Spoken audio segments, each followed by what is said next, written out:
Today didn't go as planned. Okay, if I'm being honest, this whole week, not even close to what I had intended. Have you ever felt that? Maybe your entire year or even longer is way off track. Full stop. I want to help you pause today and get some perspective and start to believe that your future can be greater than your past. But that'll require some intentionality, maybe humility, and some drive. So let's get started. This is The Next Simple Step. I'm Paul Goldsmith. Everyone's got a life plan until they get punched in the face. Whether it's debt, divorce, a diagnosis, whatever your particular punch in the face, maybe it's multiple punches, one after another, it was definitely not part of the plan when you were a kid. But I've discovered that any good plan requires flexibility, adjustment as you go. And when you create a plan, you're working from a certain set of circumstances and assumptions, information that you have at the time. But if you don't update your plan when you receive new information, well, that's kind of the definition of insanity. Doing the same thing over and over again, expecting different results. You need new plans as you get feedback and new information, because the old information is no longer accurate and is not going to help you get to where you want to go.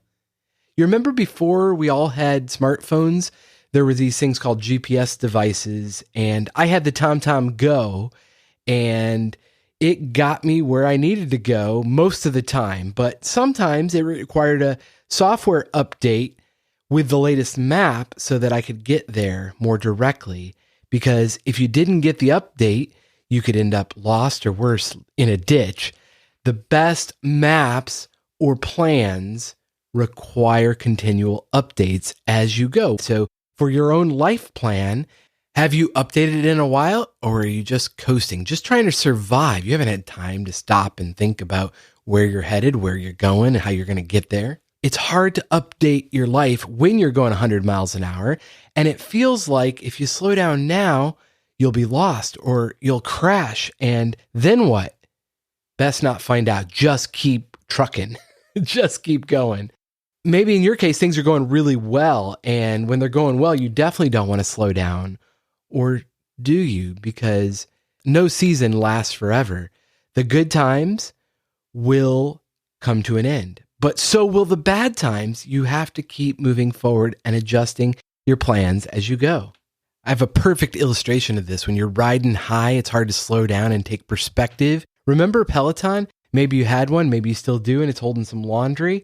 Well, that company was riding high. They kept creating more bikes to meet demand during the pandemic. Gyms were closed and people bought them by the millions. Peloton stock reached $69 billion. But then, of course, the gyms reopened and all of a sudden people started reselling their Pelotons. And the demand not only slowed, but it rescinded. Today, the company is worth only 3% of the value it once had. And its founder and CEO, John Foley, got pushed out of his own company. And he gave an interview recently to the New York Post. I think we can glean some wisdom from his misfortune and his perspective on what happened. We were so essential to people's lives during COVID, and in our effort to really get as many bikes and treads to people, we overinvested in capacity, and then coming out of COVID, that overinvestment became a liability. So that was kind of the story. It cost me my job. It was pretty brutal in the public markets. I've had to sell almost everything in my life. I built a fancy house and I had to sell it. So I'm hungry and humble, and I was able to raise some money for this new company that we're super excited about, and I also think potentially the best days of John Foley are ahead of me. So I love a good underdog story. I love that guy's attitude. Did you hear that? He lost his fancy house, his fortune, and he's building back with a new company, selling rugs, by the way. He still believes the best days are ahead. And I believe that for you and me as well. Because what's the alternative? Do you believe that it's all doom and gloom from here? That's not a life. You can make a better future. You just have to create a plan to achieve it and adjust the plan as you go.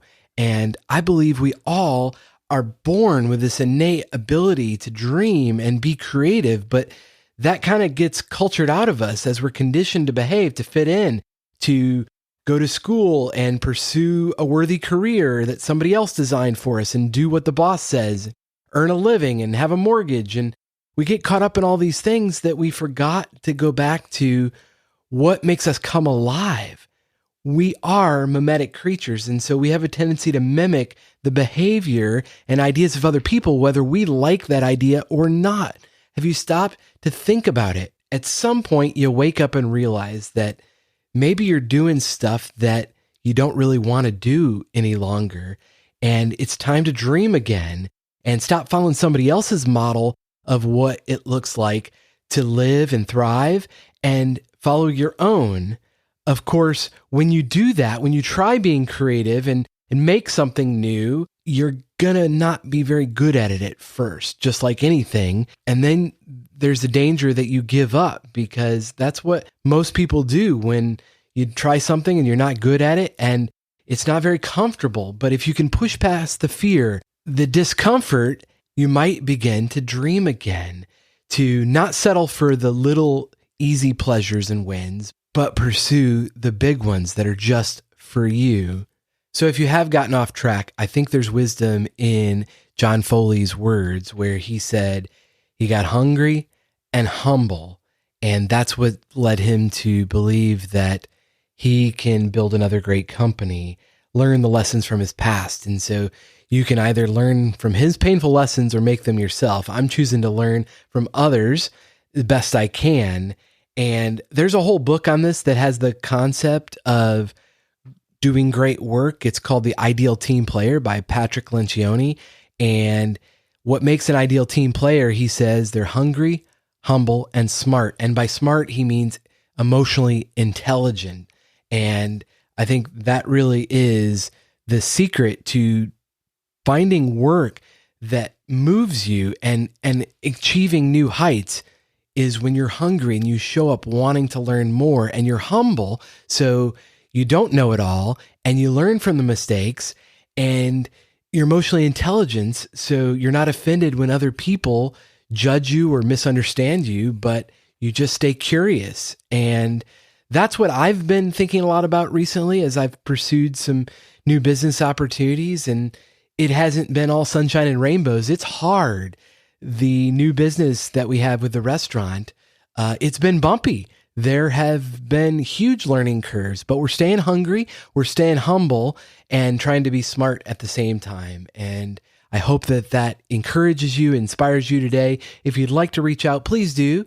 I'm Paul J. Goldsmith on Instagram and X, or you can find me at nextsimplestep.com. And I'll talk to you next time on the Next Simple Step Podcast.